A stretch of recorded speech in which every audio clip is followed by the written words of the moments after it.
Sir, tulungan mo ako. Nandito ako sa Bungabong Police Station. Nanghingi ako ng police report. Meron akong affidavit of arrest. Meron akong affidavit of loss ng aking pitaka na wala aking ID, na wala aking driver's license at passport. Hindi naman tatanggapin ng LTO ang aking affidavit of loss. Kailangan nila police report. So sana ipablatter ko rito sa Bungabong Police Station, Nueva Ecija, ang aking affidavit of loss para makakuha ng police report. Yung PO1 na nandun, pati ang kanyang hepe, ang sagot sa kanya, aba, nasa Manila naman yung affidavit of loss mo. Nasa Manila naka-notaryo. Dapat sa Manila mo pakuhanan ng police report. Ganun ang police natin. Hindi ko maintindihan kung yan ay lack of knowledge or talagang gusto lang umiwas o gustong katamaran. Tinawagan ko ang PD. Sabi ko, sagot ko na yan. Ipagawa mo ang police report. I-blatter mo ang affidavit of loss na yan. Grumbling pa ang PO1 na yun. Grumbling pa ang patrolman na yun. Bakit? Kung makasuhan ba ako sa ginawa kong to? Sasagutin ba ng tore na yan? Crazy.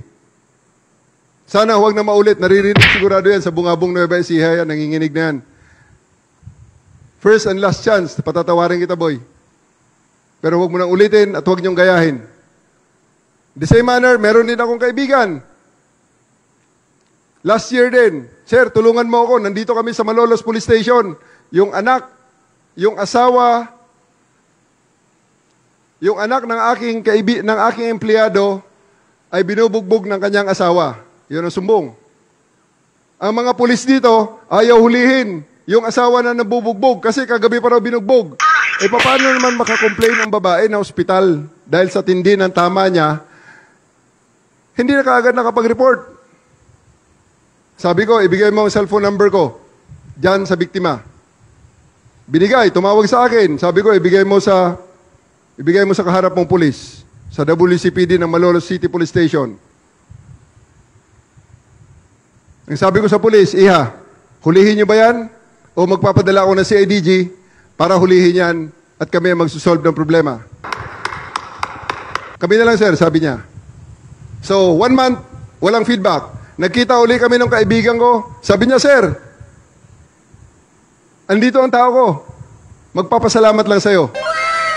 Sabi nung, tinanong ko yung kaibigan, ang empleyado niya, kamusta naman, ma'am? Kamusta ang asawa ng anak mo? Binubugbog pa rin ba? Ay, hindi, sir. Nandun pa rin sa kulungan. Iniwanan muna namin doon sa kulungan, hindi muna namin pinapiyansahan para luminis ang kanyang dugo, maalis ang droga sa kanyang sistema. Kasi gumagamit yon. Kaya naman pala. Ba't kailangan pagtawagan? So sa ating mga kasamahan sa kapulisan, isang bottom line. Pag pumasok ang isang tao sa ating mga istasyon, tulungan natin.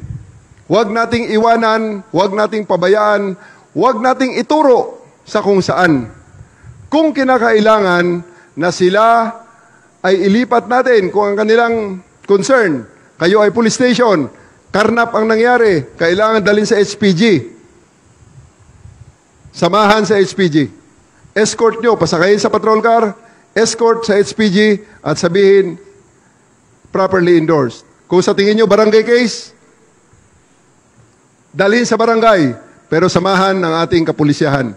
Kung sino ang unang nakatake cognizance, sino ang pinagreportan.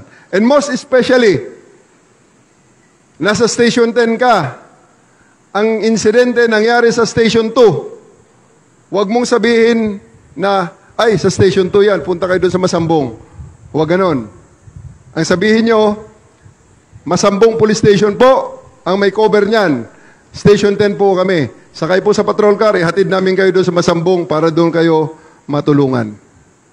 Marami pa tayong mga policy na gagawin in the next few days, but I do hope this is a start, and I want to emphasize sa ating mga kapulisyahan, ang ating mga kliyente, ang ating mamayan, hindi natin kailangang bulahin ng mga statistics, hindi natin kailangang ipresenta ang mga statistics sa kanila because it may mean nothing to them. What I want the PNP right now to do is to make them feel yung malasakit ng ating kapulisyahan.